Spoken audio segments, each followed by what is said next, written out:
Hi, everyone. Welcome today to our podcast or Facebook Live with Tabitha Ewert. So, since the leak of the Dobbs decision was suggests that Roe v. Wade may be overturned in the US, there's been a lot of commentary in Canada. And recently, three pro life women from different organizations came together to write a letter to bring their voice into this conversation. And one of those women, Tabitha Ewert, is with me today. So, thank you so much, Tabitha, for joining me. I'm really glad you're here. Yeah, thanks so much for having me. This is great. So I wanted to start with you telling us how this letter came to be, like what was the impetus for it? Yeah, it's interesting watching the conversation around abortion following the leak of the U.S. Supreme Court decision, especially the conversation here in Canada, because there's lots of talk from pro-abortion politicians and media about speaking up for women's rights and for the women's right to choose. They never get to what is being chosen, and also what that choice does to the preborn child. And so there were a few of us women who got together and said there's a voice missing in all this, because these people who constantly are speaking up for women's rights, they're not speaking for pro-life women. They're not speaking for women like myself, like the other authors, which is Jackie Jeffs and Andrea Mrozek, who we all think it's a good thing that this decision is being overturned. We all think it's a good thing when our laws, are there to protect preborn children. And we're really concerned with just how women are being portrayed in this conversation and the voice that is missing. So the idea behind the letter was, let's give a platform for women who think like us to have a voice and to have this say in the conversation. Okay, so let's just jump right into the letter. So I've taken the liberty of pulling it apart and bringing it point by point. So I think it's very rich and it has a lot to it. So I'd like to go through it point by point so we can talk about what's in the letter. And then at the end, we can tell people who are interested if they want to support the letter or sign the letter as well, where they can go. So the first point that you make is that Roe v. Wade was bad law because it fabricated a constitutional right that did not exist. So do you want to speak to that? Yeah, I'm no expert in American law. I'm a Canadian lawyer, but it's pretty well established, even by pro-choice academics, that Roe v. Wade is a very suspect constitutional decision. In that the Constitution in the U.S. does not have a right to abortion. The judges in Roe v. Wade wanted to find one, and so they found it under privacy in a very abstract and not in a good, sound legal way. The interesting thing, I'll just note on that, because it's something important to note, that here in Canada, our Supreme Court decision is very different. In Canada, there was no right to abortion that was found. They didn't fabricate one. They didn't even create one. So that's very much a misunderstanding of what the Morgentaler Supreme Court decision did here in Canada. The U.S. is very different. They said, no, we're going to figure out what point that in pregnancy that a woman can have an abortion, and that's what they ended up deciding. And it wasn't a legally sound decision, even apart from the moral ramifications. Actually, that's interesting. I just got back from a conference in the US with a number of legal scholars, and part of the talk was around this decision.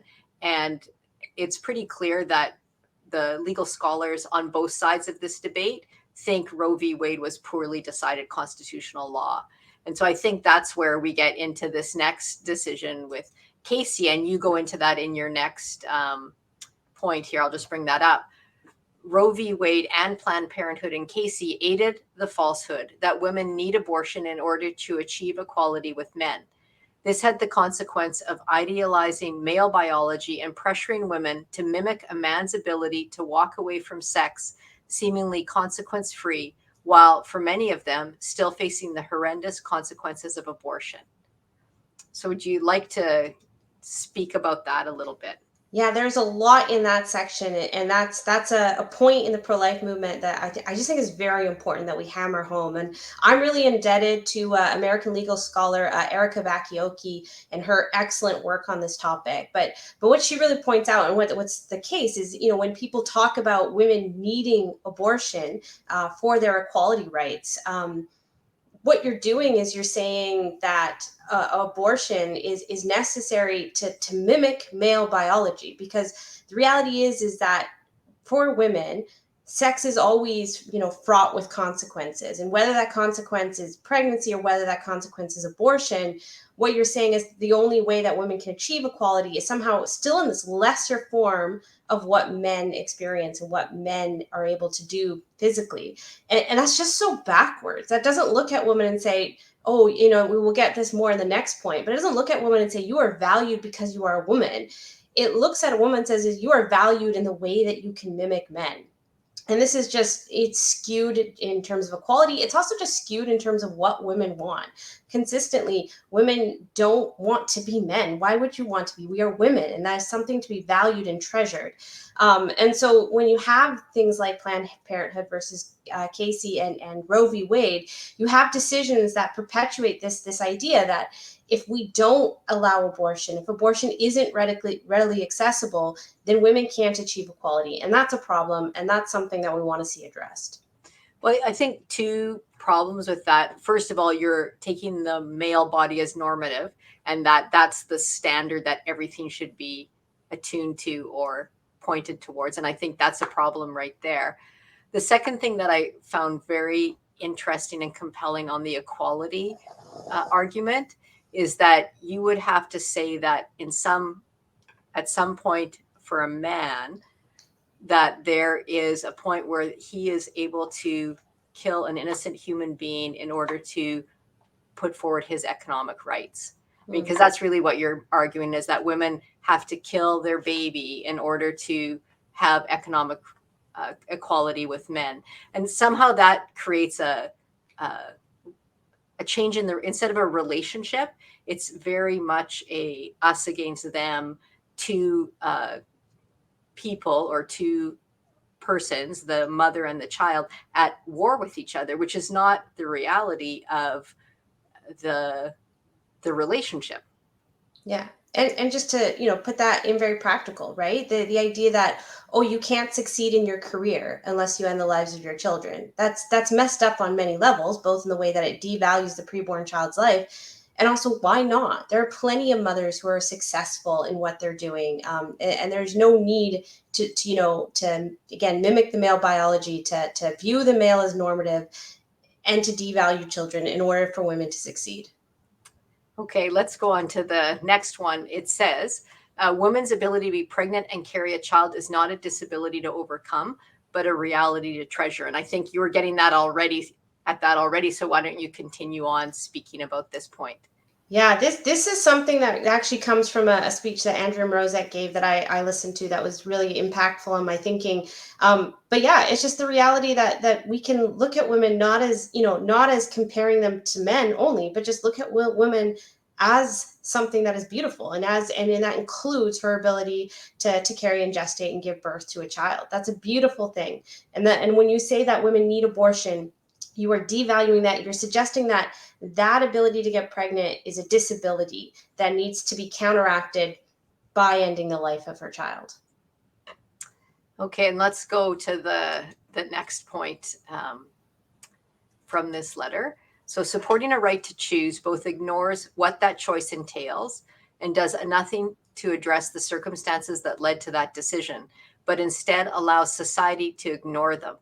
By supporting women's choices in the abstract, we minimize the very real difficulties women face and discourage real solutions. Yeah, I think immediately of the famous Frederica Matthews Green quote where she said, no woman wants an abortion like she wants an ice cream cone or a Porsche. She wants an abortion like an animal caught in a trap wants to gnaw off its own leg, right? No woman thinks, oh, I want to have an abortion. The words that you often hear from post-abortive women, even still pro-choice post-abortive women, is it was the hardest decision of their life or the worst decision of their life. Something that is incredibly difficult to go through. So why do women go through with it? Well, there's lots of reasons that women will give. Probably they'll generally fall into either financial support or relational support. And so when we talk about promoting abortion, we're talking about promoting gnawing off the leg. as opposed to addressing the circumstances in which the woman feels like she wants to do that. So how can we come alongside women and help them with those financial and relational support? How can we keep, whether it's programs for pregnant women, or whether it's just coming aside as a community around these women. There are very real solutions towards unintended pregnancies that we can work, whether it's even making adoption easier. Just promoting abortion as the one size fits all solution ignores the difficult situations. If a woman is in an abusive relationship and she finds herself pregnant, the abortion doesn't get her out of that abusive relationship. So let's work on actually fixing the problems that women face, rather than just aborting the child and moving on. Yeah, I would think that most women feel backed into a corner with very few choices. And that's never a great place to be. It's pretty hard to make a good decision for the rest of your life if you don't feel like you have a choice. And it's somewhat analogous to what we're seeing right now with MAID in Canada, euthanasia with people with disabilities, where they feel like they are given no support to live and they're backed into a corner. And so that's their choice.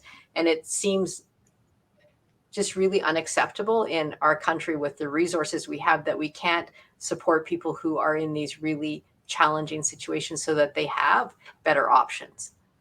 Yeah, there's a lot of stress that comes with an unintended pregnancy. It was at a CPL conference that I remember listening to a doctor talk about this woman she knew who was in a grown up Catholic pro-life, but had kind of strayed and was in an abusive relationship when she found out she was pregnant. And all she could immediately think of was the stress and I can't do this, I need an abortion, just completely clouded her thinking.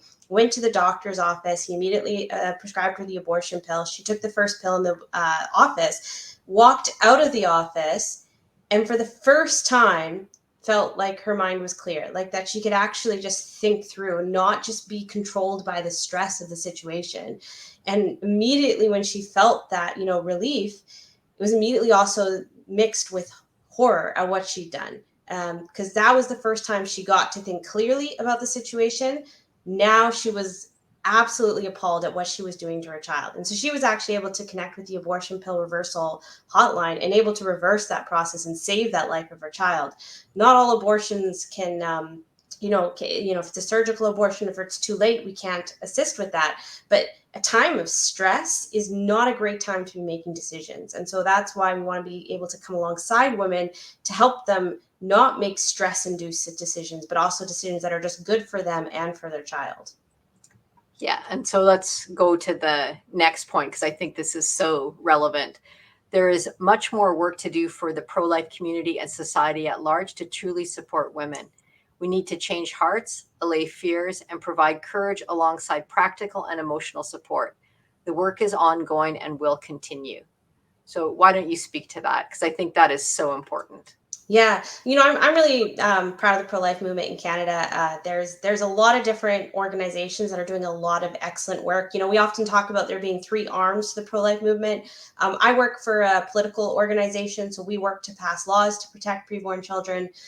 There are so many people across the country who are working in the educational arm, who are working just to inform people about what abortion is, the fetal development, and again, this whole idea of, is it even good for women? There's lots of great organizations that are doing that. And then there's also the pastoral arm, just the pregnancy care centers across this country that are working day in and day out to provide practical, real-time need for women facing unintended pregnancies, for young mothers. And those are just so important organizations out there as well.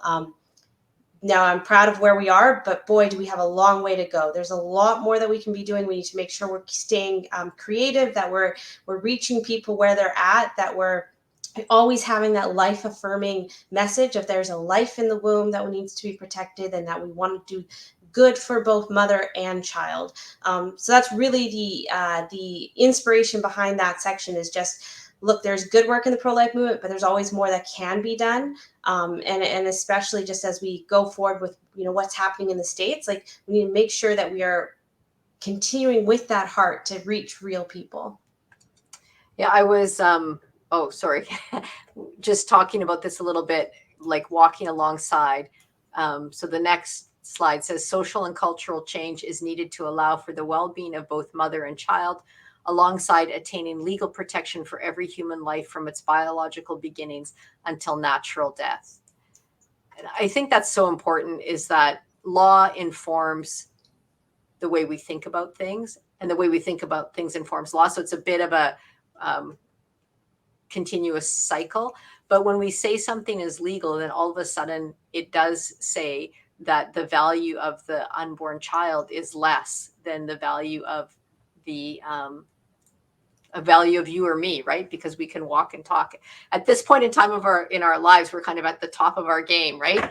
And so then we can advocate for ourselves, but who advocates for the voice, or who is the voice of the voiceless? Yeah. Like, who advocates for the most vulnerable in our society? And I think it is a cultural change. And so I just put to you, like, what do you see coming down the road in terms of where our culture needs to go?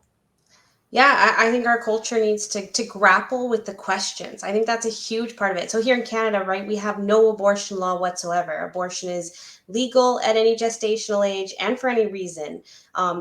That sort of thinking. We need to first be educating Canadians about that reality, and then working to change that reality. Because one of the things too, like, so our lack of law means that there's approximately 100,000 preborn children who are losing their lives every year. It's also 100,000 mothers. And again, that's a lot of the focus of this letter is on women and their experience as well as their preborn child. You can't really separate the two.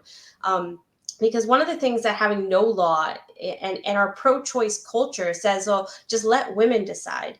And that can sound freeing and empowering, but that's actually a huge burden to place on a pregnant woman. Again, we just talked about it, her being potentially in a state of stress. Maybe not, but some definitely are.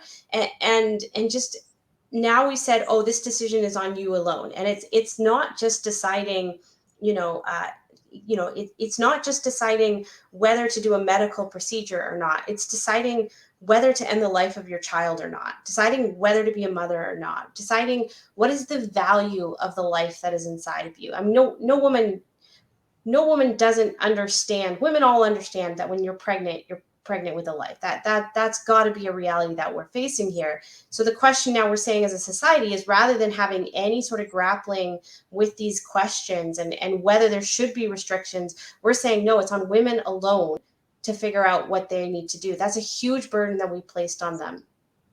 Yeah, I would also say that you're already a mother. Whatever decision you make, you are a mother of that child.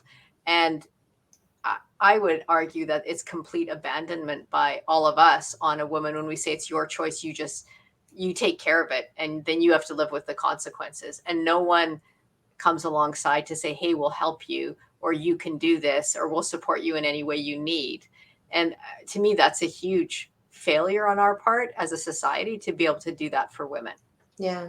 Yeah. And women do have to face the consequences, right? I mean, not every post-abortive woman will talk about the decision as being wrong for them and stuff like that. But there is a lot of emotions and things to work through for women after an abortion. Renata Klein, she's an interesting person because she's pro-choice, but she's anti the abortion pill. So she wrote a whole book against the abortion pill, which is it's a really fascinating book to read.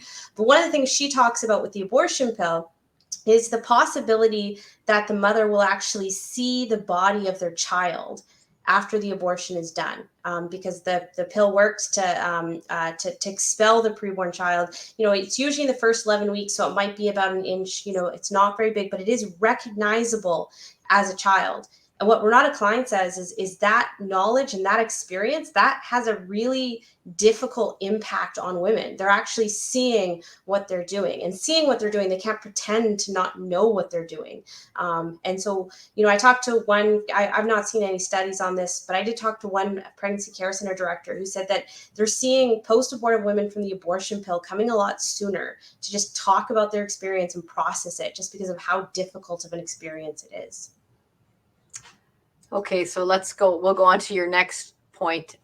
It is a good thing when unjust laws are overturned. Therefore, we are deeply encouraged and hopeful that future laws will no longer adhere to an immoral, reprehensible standard that harmed so many women and men and killed so many children. So I'll just let you have your last, this is your last point. So go for it, Tabitha. Tell us what you think. Yeah, this is just to summarize everything that we've said so far. Abortion ends the life of a child. It's terrible for the mother. We haven't even really touched on the father and the fact that he is cut out of the decision-making process and what that's doing to men in our society.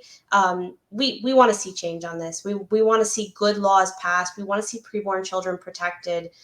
We are very encouraged with what's happening south of the border and the progress they're making. We want to see that progress here in Canada as well. And more immediately, we want to see pro-life women in Canada engaged on this issue, having a voice. That's why we wrote this letter. And we're hoping that all of you pro-life women will consider signing on to this letter. So actually, just on that point with Roe v. Wade, what it is doing is it is returning the decision to the political branches of the government at the state level. So each state will then have the right to make laws around supporting women and children and how that looks in their state. So every state will have a different perspective on this. So it's not like abortion is going to go away in the US if Roe v. Wade is overturned. Yeah, that's right. It's one step forward, right? The pro-life movement in Canada and the US has all seen that it's a very long road. We're not going to see abortion end overnight. It takes a lot of sustained effort. The US didn't get here overnight. That's decades of pro-life work, including pro-life academia and legal scholars working to overturn that decision. We need that sort of work here in Canada as well. It's ongoing, and the more that join the movement, the better. So what are you hoping with this letter, with publishing? It'll be published soon and people will be able to sign it. What are you hoping that it sparks? Yeah, well, we're hoping that it sparks sort of just a conversation among, we hope to put it out to the media. We hope to put it out to those who are talking about this issue, because we just want people to stop saying that women only think one way on this issue. We want people to understand that there's another voice here that needs to be dealt with, people who support Roe v. Wade being overturned. So that's really what we're hoping to accomplish with it. Also, I think this secondarily, just showing solidarity among pro-life women, that we can stand together, and to encourage us that we are not alone in this. There are many of us across this country who believe in the sanctity of human life and the need for good laws on this topic.